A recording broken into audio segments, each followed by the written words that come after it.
Было поверье у крымских татар, что ночную рубашку, приготовленную невестой для своего жениха, нельзя было вырезать горловину до последнего дня.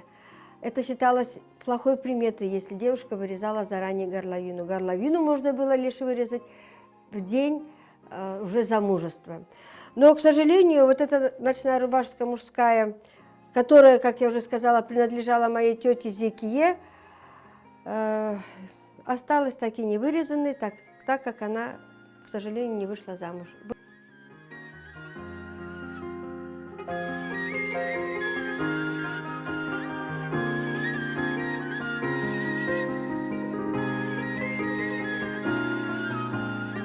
И вот очень интересная вот эта ночная рубашка женская, не из-за того, что она сшита из очень хорошего материала, который дышит, но есть вот такая особенность, вот в таком вот месте специально оставляли такое вот небольшое место для того, чтобы кожа дышала и воздух играл.